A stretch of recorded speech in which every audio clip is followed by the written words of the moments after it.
hours, Pakistan Standard Time. Assalamu alaikum.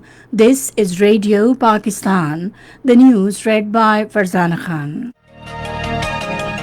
First, the headlines. Prime Minister says there is no doubt that India is behind yesterday's terrorist attack on Pakistan Stock Exchange. Foreign Minister has said the entire nation stands by the armed forces and law enforcement agencies against terrorism. Pakistan has called for revival of international consensus on disarmament and non-proliferation agenda in the face of growing risks to global and regional peace. In occupied Kashmir, Indian troops in their fresh act of state terrorism martyred 2 more Kashmiri youth in Anantnag, Islamabad district today.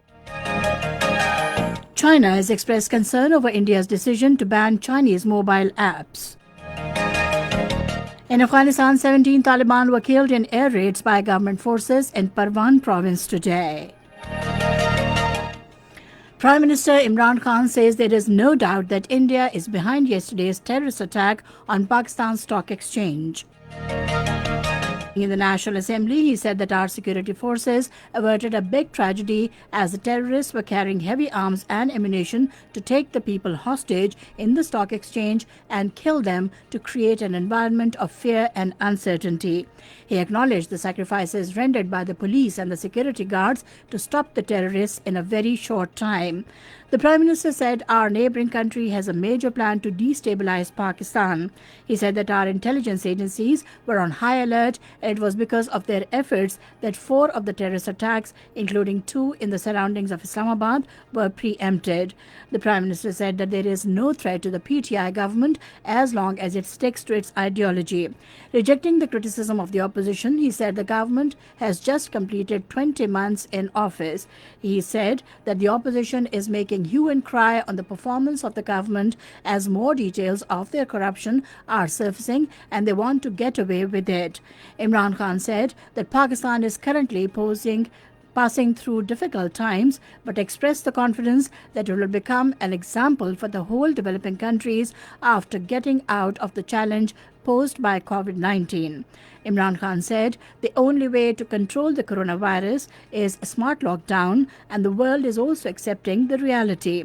He said that there has been no confusion in our policy to tackle the situation arising out of the COVID-19. In a tweet, Imran Khan urged the world leaders to stop India from an unacceptable path that further reserves the legal and international guaranteed rights of Kashmiri people and seriously imperils peace and security in South Asia. Foreign Minister Shah Mahmood Qureshi says the entire nation stands by the armed forces and law enforcement agencies of the country against terrorism. In a statement, he said our security forces have defeated the menace of terrorism by rendering sacrifices of their lives. The minister said whenever Pakistan moves towards stability, the forces that do not want to see stability in our country create disruption. He said we will have to understand the severity of the situation. Shah Mahmood Qureshi said India does not want peace in Afghanistan and it will lessen New Delhi's importance. He said India wants to divert its people's attention towards Pakistan. He urged the opposition to understand the Indian conspiracies. Pakistan has called for revival of international consensus on disarmament and non-proliferation agenda in the face of growing risks to global and regional peace. Speaking at the conference on disarmament in Geneva today, Pakistan's permanent representative, Ambassador Khalil Hashmi, drew attention to the impact of these dangers on security and stability in South Asia. Highlighting the drivers of turbulence and instability in the region, Ambassador Hashmi noted India's continued policy pursuit of hegemony, coercion, and aggressive military detections, shaped by the toxic mindset of its ruling party.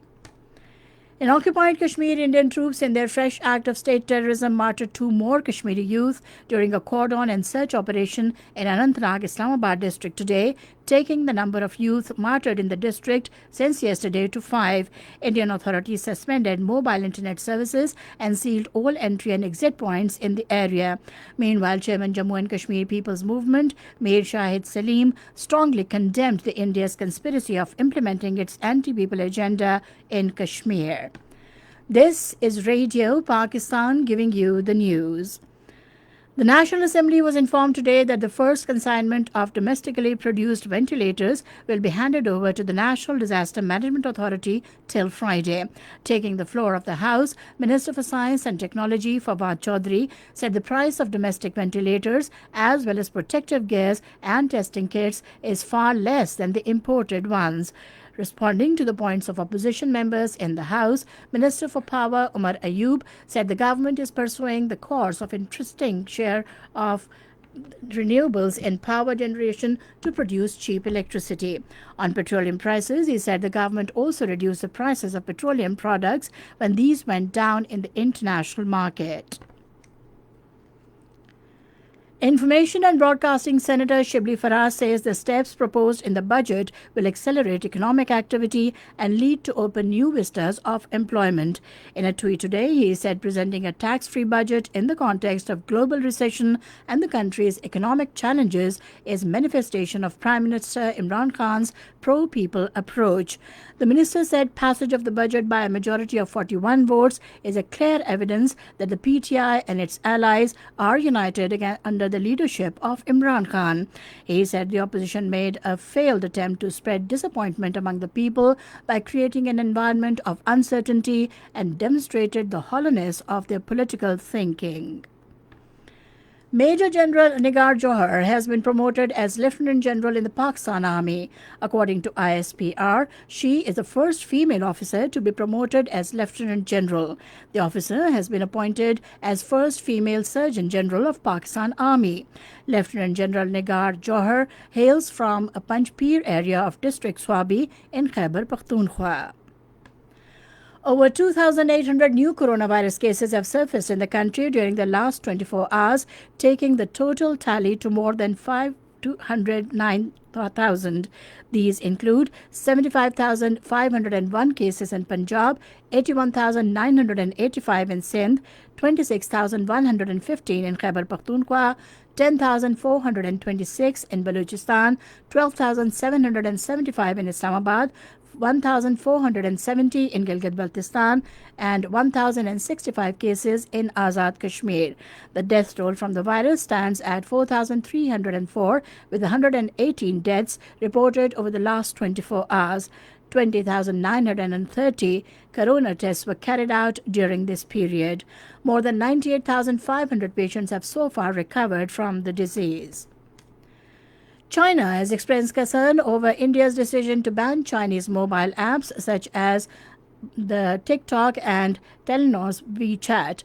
Talking to reporters during daily briefing in Beijing, Chinese Foreign Ministry spokesman Zhao Lijian said India has a responsibility to uphold the rights of Chinese businesses. India on Monday banned 95 mainly Chinese mobile apps. In Afghanistan, 17 Taliban were killed in an air raid by the government forces in Parwan province today. Provincial government spokesperson Wahida Shekhar said the air raids were conducted when more than 200 Taliban insurgents were planning to attack checkpoints of pro-government militiamen in Kohe-Safi district early this morning. And finally, the weather report. Mainly hot and humid weather is likely to prevail in most parts of the country during the next 24 hours. However, rain with wind and thunderstorm is expected in Islamabad, upper and central Punjab, coastal areas of Sindh, including Karachi, Khyber Pakhtunkhwa, Gilgit-Baltistan and Kashmir. To end the news, the main points once again. Prime Minister says Pakistan has no doubt that India is behind yesterday's terrorist attack on Pakistan's stock exchange. Foreign Minister has said the entire nation stands by the armed forces and law enforcement agencies against terrorism. Pakistan has called for revival of international consensus on disarmament and non-proliferation agenda in the face of growing risks to global and regional peace. In occupied Kashmir, Indian troops in their fresh act of state terrorism martyred 2 more Kashmiri youth in Anantnag, Islamabad district today. China has expressed concern over India's decision to ban Chinese mobile apps. In Afghanistan, 17 Taliban were killed in air raids by government forces in Parwan province today. And that is the end of the news. For more news and analyses, log on to our website radio.gov.pk and also watch live video streaming of our bulletins on the link facebook.com/Radio Pakistan News Official.